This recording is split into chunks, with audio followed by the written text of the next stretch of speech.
Quand j'étais à l'école, j'étais harcelée. J'avais peur, je me sentais seule. J'aurais voulu qu'on prenne ma défense. Tout cela est derrière moi. Mais je pense surtout à ceux qui le vivent aujourd'hui. Victimes, témoins, équipes éducatives, parents. On peut tous agir contre le harcèlement. Pour savoir que faire et qui contacter, rendez-vous sur agircontreleharcèlemental'école.gouv.fr. Ce soir dans le 7-8 Société, nous allons donc parler du harcèlement à l'école. Comment le détecter? Quels sont les signes qui doivent alerter? Comment le prévenir et quelles réponses sont à apporter? Une enquête réalisée par l'UNICEF et l'Observatoire international de la violence à l'école a montré que 12% des élèves de CE2, CM1, CM2 sont victimes de harcèlement de modéré à sévère, 10% des collégiens et 3,4% des lycéens. Le 6 février dernier, la ministre Najat Vallaud-Belkacem a présenté son plan anti-harcèlement. Pour la ministre de l'Éducation nationale, il faut rompre le silence et agir sur 2 points, la formation des enseignants et la prise en charge des familles. Alors pour en parler avec nous, 3 personnes référentes dans le département. Kat Valfredini, bonsoir. Vous êtes proviseur vie scolaire, vous assurez des missions de conseiller technique auprès du directeur académique pour toutes les questions qui concernent la vie scolaire et la vie des établissements. Karina Gégou, bonsoir. Vous êtes conseillère au sein du C2A2E, c'est le centre académique d'aide aux écoles et aux établissements. Et enfin, Chantal Rossillon, bonsoir. Vous êtes assistante sociale. Alors la première question que j'ai envie de vous poser, comment on peut définir le harcèlement? Qu'est-ce qui est peut-être plus du jeu, mais qui devient de la violence? Alors c'est une définition assez ancienne, puisqu'elle date des années 70, et c'est la répétition de faits de violence, très souvent des micro-violences, rien de forcément spectaculaire, et quelque chose qui va s'installer dans le temps.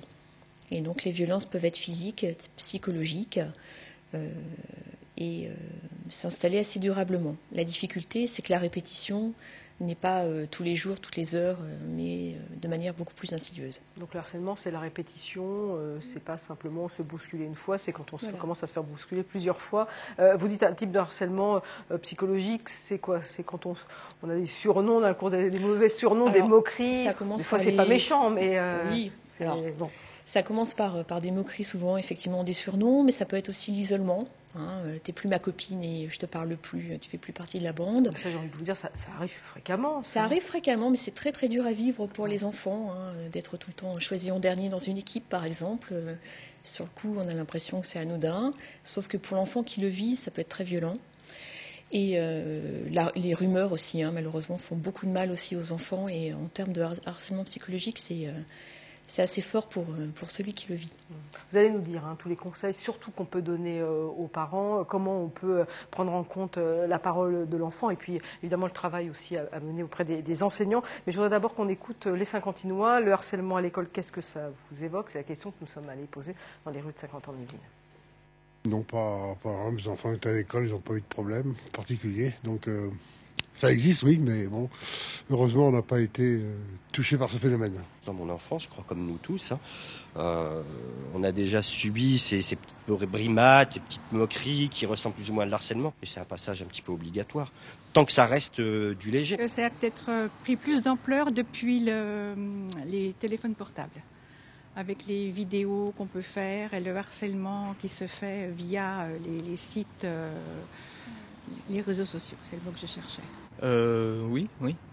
Oui, moi et mes proches, ouais. Et c'est des trucs de gosses, quoi. Enfin, parce que t'as pas le bon vêtement ou parce que t'as pas le dernier truc à la mode ou des choses comme ça. Bah, évidemment, quand on est victime de harcèlement, c'est quelque chose qu'on ressent mal. Après, je pense qu'il faut en parler avant tout, que ce soit à ses responsables pédagogiques, à ses proches, à ses parents, etc. En parler.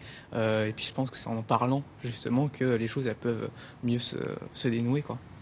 Alors, en parlant, il y avait beaucoup de choses intéressantes dans ce micro-trottoir. On a notamment entendu la question autour des téléphones portables. Ça, on parlera du cyberharcèlement parce que ça existe et c'est une vraie réalité. Mais la première question, c'est comment on prend en compte la parole de l'enfant quand on est parent, qu'on est confronté à un enfant qui rentre de l'école et dit « bon, je me suis fait bousculer une fois, 2 fois ou 3 fois ». Qu'est-ce qu'il faut faire quand on est parent? Alors quand il arrive à parler, je dirais que c'est à ce moment-là, ça peut être plus facile parce que bien souvent, il ne parle pas. Et de fait, s'il parle, il faut absolument effectivement prendre en compte ce que dit l'enfant et ne pas minimiser justement, hein, comme là on a pu l'entendre. Oui, on a senti un monsieur qui dit ça fait partie, c'est obligatoire, voilà. C'est passage obligé, même on a l'impression à l'école. Et en fait, justement, puisqu'il y a du recul là, dans les observations et les recherches, c'est bien le fait de l'accumulation qui, à un moment donné, a des répercussions graves. Mais justement, comme c'est fait de façon très insidieuse et que l'acte en lui-même peut être un petit fait, je dirais, une bousculade, une insulte et d'autres faits de ce genre, mais qui en soi, effectivement, ne sont pas très importants. Et du coup, ce n'est pas pris en compte à la hauteur de ce que ça représente, je dirais, par le monde des adultes, y compris par des parents qui ont pu avoir vécu jeunes de ce type alors du coup, si l'enfant parle, c'est peut-être la solution la plus simple, mais si l'enfant ne parle pas, est-ce qu'il y a quand même des signes qui doivent alerter ? Alors c'est tout ce qui est de l'ordre, je dirais, de la rupture, c'est-à-dire qu'un enfant qui a un comportement différent et qui s'installe au fil des jours. Et souvent, là, quand j'ai les parents au téléphone, ils me disent, voilà, au début, il était un peu plus triste, ou il avait moins envie ou alors somatise beaucoup, hein, chez les plus jeunes notamment, des enfants qui peuvent somatiser beaucoup, ils ont mal au ventre, ils ont mal ci, ils ont mal là, un jour, ils n'ont plus vraiment envie d'aller à l'école. Et donc là aussi, on est sur c'est une accumulation, je dirais, de phénomènes qui doivent absolument interpeller les parents et qui, là, doivent du coup absolument intégrer le harcèlement dans les questionnements qu'ils doivent avoir par rapport à ce qu'ils observent chez leur enfant. Vous voulez... Je vois qui oui. Effectivement, alors c'est compliqué parce qu'effectivement, ce sont des signes de mal-être, mais qui peuvent être liés à un décès dans la famille, qui peuvent être liés à une situation familiale nouvelle. Donc on n'a pas forcément en tête en tant que parent l'idée que c'est forcément lié à une situation d'école et une situation de harcèlement. Mais effectivement, ça doit faire partie des hypothèses, des pistes sur lesquelles on peut interroger l'enfant sans forcément lui demander est-ce que tu es harcelé. Oui, c'est ça. Alors, interroger l'enfant et pas forcément d'abord l'inquiéter en lui parlant tout de suite de harcèlement. Que ça prenne... Il y a des mots à utiliser, des questions à poser qui automatiquement peuvent déclencher quelque chose. Je dirais des questionnements simples. Comment ça se passe à l'école ? Et tes copains, ça va ? S'intéresser à la vie de l'enfant, à son enfant à l'école, au quotidien, sans pour autant être dans des grands questionnements. Mais par des petits indices, on peut arriver à cerner un petit peu l'état de son enfant dans ses relations avec ses camarades.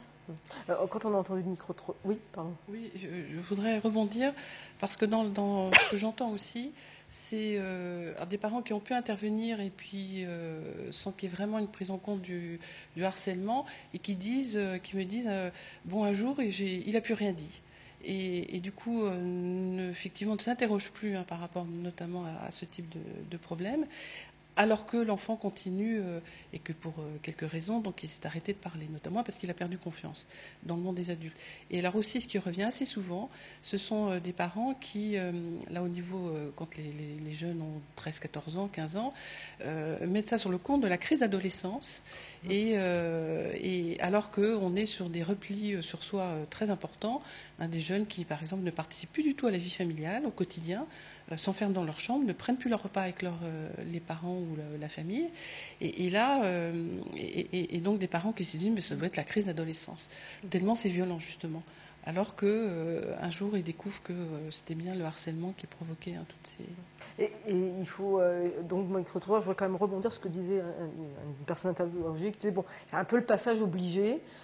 Je trouve ça un peu dur d'entendre ça parce que c'est pas forcément un passage obligé, le harcèlement à l'école, mais malgré tout, les conséquences peuvent être très importantes et peut-être ça c'est souvent minoré par méconnaissance, pas forcément parce qu'on veut mettre des œillères devant ses yeux, mais c'est souvent parce que par méconnaissance, on ne mesure pas le poids du harcèlement. Après, sur une vie d'adulte, on a entendu ce jeune homme parler, il a été harcelé, visiblement il avait encore, voilà, il a un poids, on sentait encore.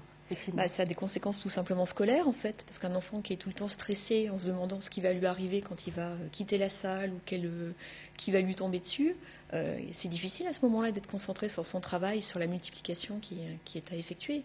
Donc déjà, ça a des conséquences sur les résultats scolaires. Et puis ensuite sur la santé, certains chercheurs ont même démontré un lien entre le harcèlement et des difficultés de croissance chez certains enfants. Donc effectivement, la somatisation peut être telle que ça provoque des effets tout à fait néfastes sur la santé. Sur l'estime de soi. L'estime de soi, ouais. Je vous propose maintenant d'écouter Nicole Kathleen. Elle est pédopsychiatre et elle nous décrit justement les conséquences pour les personnes harcelées. Le stress généré par le harcèlement est à l'origine d'une baisse des défenses immunitaires, va donc provoquer différentes maladies ou somatisations anxieuses à type de maux de ventre, maux de tête. Cela peut également provoquer des troubles du sommeil, des troubles alimentaires. Cette ambiance anxieuse peut même aboutir à des états dépressifs, voire à des tentatives de suicide. Également, les harcelés ont plus de risques à l'âge adulte de faire des états dépressifs. Et enfin, le dernier point, c'est qu'il y a une transmission générationnelle des phénomènes de harcèlement, puisque les enfants qui ont été harcelés devenant parents ont à leur tour des enfants qui ont plus de risques d'être harcelés.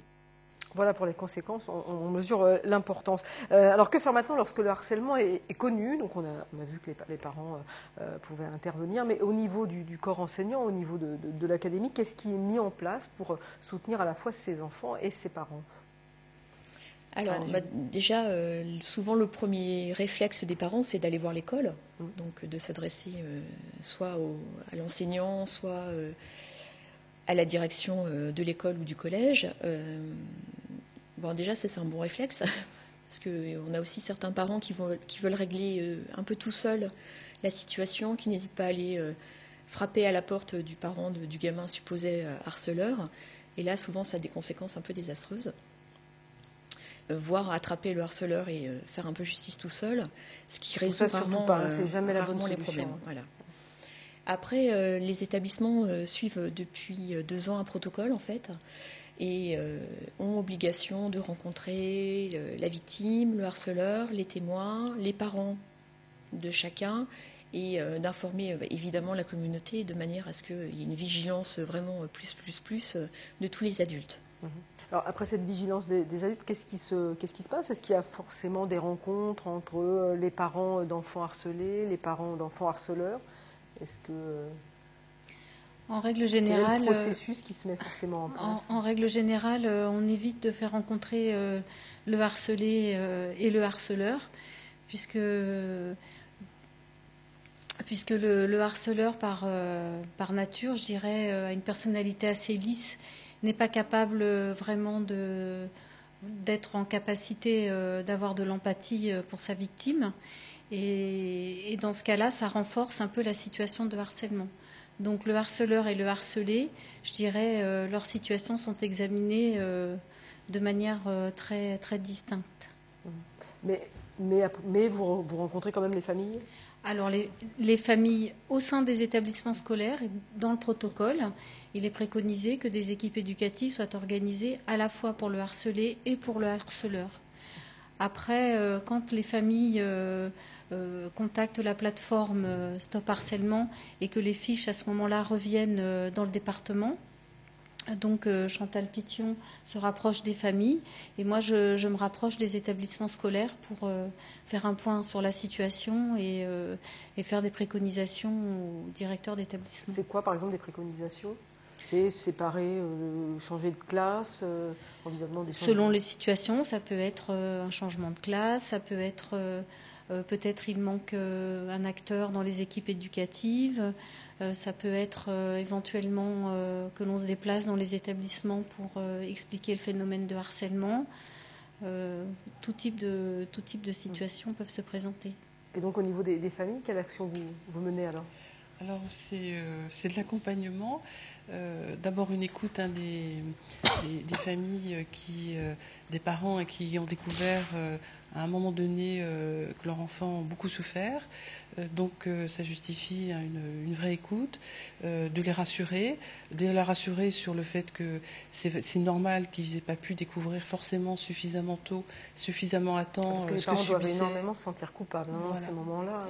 Donc quand ils découvrent, effectivement, ils sont envahis de culpabilité, parce qu'ils découvrent effectivement que justement le harcèlement, au travers de petits actes de violence quotidienne, quasi quotidienne, ça provoque chez l'enfant beaucoup de dégâts et beaucoup de souffrance. et jusqu'à perdre justement notamment toute confiance dans le monde des adultes. Donc les écouter, les accompagner, les rassurer sur le fait que nous allons intervenir. Et donc là, on mobilise effectivement toutes les équipes. Alors au niveau de la direction académique, nous travaillons, Madame Valfredini et moi, avec le médecin responsable départemental et l'infirmière responsable départementale. Et chacun, je dirais, de nos services se rapproche de nos collègues dans les établissements pour justement aller au plus près de l'enfant et passer le relais, je dirais, aux équipes des établissements et les accompagner, les équipes, parce que c'est vrai, c'est compliqué, c'est très insidieux et ça peut être très compliqué. Souvent, les harceleurs sont dans le déni des actes qu'ils provoquent et qu'ils mettent en œuvre. Ils disent quoi en règle générale? Ils disent bon, c'était pour rigoler, c'était pas méchant, c'était... Alors quand ils en sont là, c'est déjà pas mal. Ah bon, ah bon, d'accord. Il y en a qui reconnaissent, tout de suite et qui disent je ne me rendais pas compte. Il y en a qui minimisent complètement et puis il y en a qui sont dans le déni total. Et tant qu'ils sont dans le déni et que les adultes n'ont pas pu justement arrêter le phénomène, notamment parce qu'il y a aussi des témoins qui sont tout autour là, qui versent d'un côté ou de l'autre, ça peut durer très longtemps. Et c'est souvent là où les parents téléphonent à la plateforme nationale. Donc voilà, l'idée c'est de les accompagner. Et dans aussi les préconisations qu'on peut poser quand on entend, alors soit c'est au niveau du premier échange téléphonique, mais souvent justement quand ils rencontrent l'infirmière et ou le médecin scolaire, pour évaluer l'état psychologique de l'enfant, l'état global, même somatique, enfin l'état global, pour évaluer l'impact psychologique sur l'enfant et voir justement s'il y a une nécessité qu'il y ait des consultations spécialisées éventuellement pour soutenir l'enfant, et ça soutiendra aussi les parents. Voilà. Donc on est beaucoup dans l'accompagnement de ces situations et on arrête d'accompagner quand nous sommes sûrs que l'enfant retrouve une place d'élève ordinaire, normale, tranquille. Et ça, vous me dites, c'est depuis 2 ans? C'est vraiment mis en place depuis 2 ans. Ah oui. Je rappelle qu'en novembre 2013, effectivement, Vincent Payon avait lancé la campagne Agir contre le harcèlement à l'école. Et puis la ministre Najat Vallaud-Belkacem a réaffirmé effectivement l'importance de lutter contre le harcèlement à l'école. Je voudrais, parce que vous avez parlé de cette plateforme nationale, rappeler qu'il y a 2 numéros verts. Il y a d'abord un numéro vert Stop Harcèlement qui va s'afficher, voilà, qui permet de dialoguer avec des spécialistes de l'association École des parents et des éducateurs d'Île-de-France. Ça permet donc une écoute, un conseil, une mise en relation avec le référent harcèlement de l'académie, donc en cas de besoin. Et puis il y a un autre numéro vert, c'est un numéro net écoute, et là c'est un numéro de téléphone qui sert en cas de cyberharcèlement. Alors on a entendu dans le micro-trottoir effectivement parler des téléphones portables. Le cyberharcèlement, c'est une vraie réalité, c'est une nouvelle réalité dans les formes d'harcèlement. C'est une nouvelle réalité, et là où le harcelé autrefois était à peu près tranquille à la maison, il avait au moins un temps de pause, la difficulté du cyberharcèlement, c'est qu'il est finalement victime en permanence, souvent d'insultes, ou de rumeurs, ou de diffusion de photos, évidemment à son désavantage. Et là, du coup, c'est vraiment compliqué parce que le harcèlement rentre vraiment au sein de la maison et au sein de la chambre de l'enfant. Alors, selon la ministre, un élève sur 5 a été victime un jour de cyberviolence. Je trouve ce chiffre très important, mais c'est comme vous dites, c'est facile en fait. Parce que les réseaux sociaux sont très utilisés par les jeunes. Oui, et puis pas forcément accompagnés par les adultes. Donc là, je pense qu'il y a vraiment un pan de formation à avoir autant sur le harcèlement que sur le cyberharcèlement. Et puis apprendre à nos jeunes aussi à maîtriser la sécurité, leurs paramètres de compte, à ne pas diffuser d'informations, être très prudent sur ce qu'on peut dire aussi sur ses camarades, sur ce qu'on peut transmettre, etc. Donc là, il y a vraiment, quelque chose à faire, en tout cas au niveau de l'éducation nationale, qui se met en place. Et évidemment, la formation prend un petit peu de temps. Sous quelle forme? Sous forme de formation pour les enseignants, par exemple, ou d'intervention auprès des élèves. Et le conseil qu'on peut donner aux parents, alors justement, c'est bien de vérifier un petit peu ce que fait son enfant, parce que je présume que le cyberharcèlement, c'est plutôt pour les collégiens, les lycéens, c'est pas forcément pour les écoliers. Les réseaux sociaux sont interdits en 13 ans. Voilà, c'est-à-dire qu'avant, ils n'ont pas leur page sur un certain site. Mais en principe, oui, c'est ça, c'est les collégiens, lycéens. Quel conseil on peut donner aux parents? C'est pas simple, on n'est pas forcément derrière l'enfant à regarder ce qu'il fait sur l'ordi. C'est très compliqué quand on a affaire à des adolescents. C'est sûr qu'ils apprécient fort peu d'avoir les parents comme amis ou comme contact, mais c'est en tout cas les informer des dangers, voir paramétrer avec eux leur compte, peut-être participer à la création du compte, les accompagner, et puis leur rappeler que on ne peut pas tout dire, on ne peut pas tout faire sur Internet. C'est une place publique, et tout ce qui se fait sur la toile a tendance à y rester. Quand on a préparé cette émission de cyberharcèlement, vous me parlez notamment du sexting. Oui, c'est quelque chose qui se développe, on le voit depuis l'année dernière. C'est le fait que des jeunes envoient des photos, alors parfois sans être sous la pression de quelqu'un, mais ça peut être une jeune fille qui envoie une photo d'elle un petit peu dénudée à un copain, qui va l'utiliser, la transmettre à ses amis, la photo circule. Bon, voilà. Et parfois, ça se fait aussi sous la contrainte. Donc, des jeunes qui sont amenés à poser de manière subjective. Et la photo est utilisée, détournée. Alors, les deux numéros verts, donc Stop Harcèlement et Net Écoute, le premier numéro vert qui est assez long, mais qui devrait être raccourci.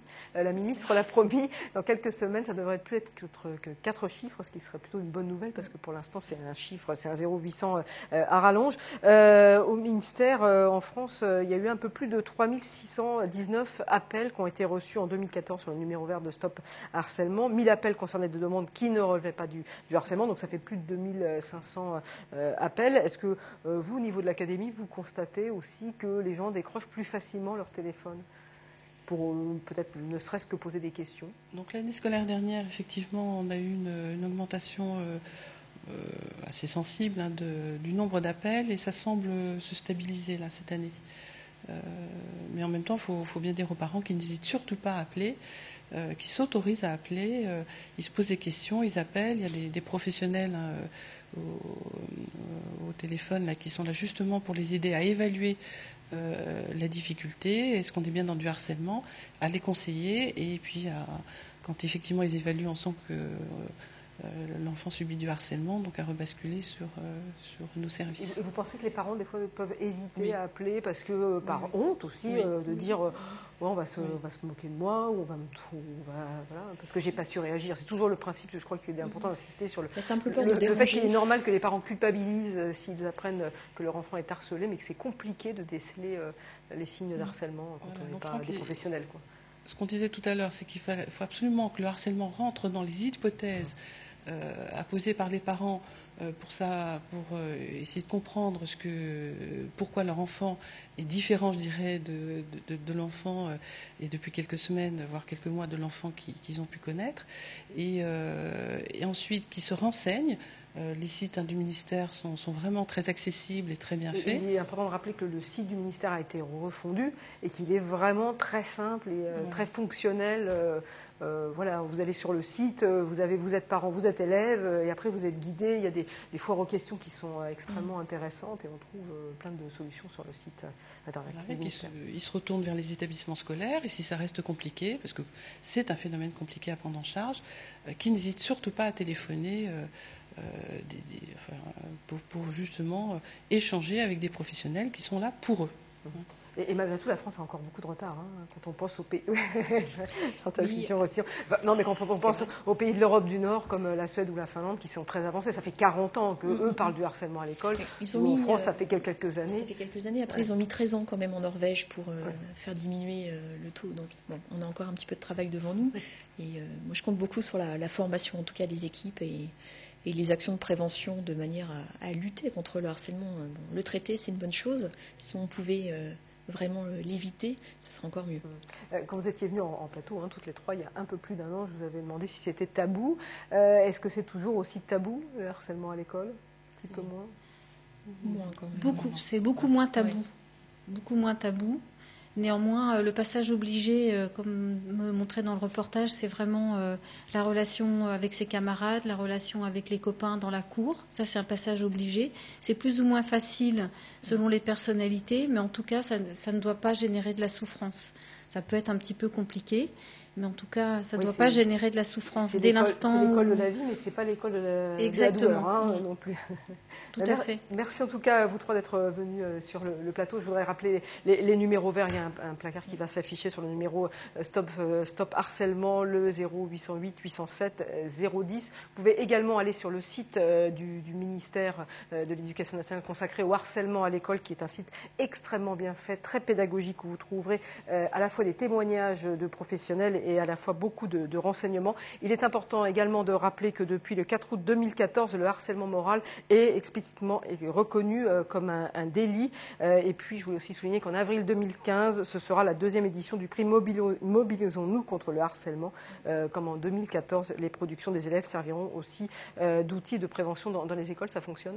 Ça fonctionne très très bien. On a eu de très très belles réalisations cette année encore, et celle de l'année dernière était vraiment fantastique. Et ben, on suivra ça. Merci beaucoup d'être venu en plateau. Ce numéro du 7-8 Société se termine. Je vous souhaite une excellente soirée. À très bientôt.